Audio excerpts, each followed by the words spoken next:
kasus kekerasan berbasis gender pada jurnalis perempuan.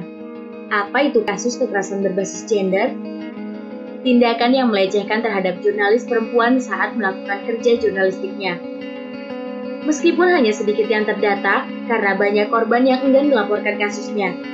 Kebanyakan keluhan pelecehan itu hanya disampaikan secara lisan kepada rekan kerja di organisasi atau kantor.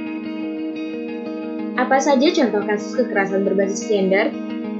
Misalnya pelecehan secara verbal, digoda oleh narasumber, dilihat atau disentuh bagian tubuhnya saat melakukan wawancara dengan narasumber. Aliansi Jurnalis Independen AJI Jakarta mencatat jumlah kasus kekerasan terhadap jurnalis perempuan saat pandemi COVID-19 tahun 2020. Hasil survei AJI Jakarta yang dilakukan pada Agustus 2020 diikuti oleh 34 jurnalis dari berbagai kota di Indonesia. Dari 31 jurnalis perempuan, 25 orang diantaranya mengakui telah mengalami kekerasan seksual. Di mana kekerasan tersebut terjadi?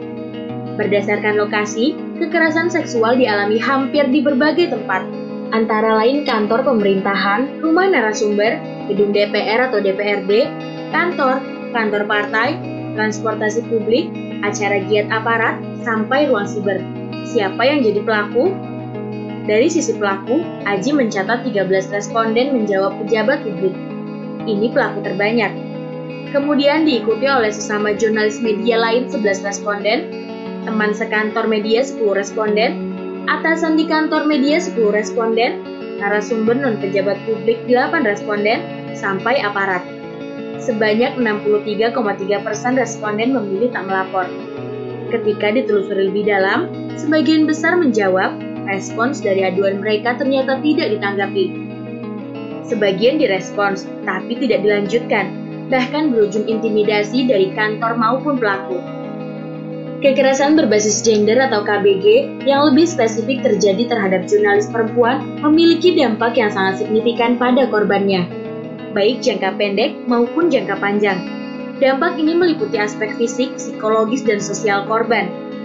Hal ini tidak terjadi secara tunggal dan terpisah, akan tetapi saling berkaitan yang dapat menambah peliknya masalah yang dialami korban dan keluarganya. Misalnya, dampak fisik yang akan juga berakibat pada penderitaan psikologis korban.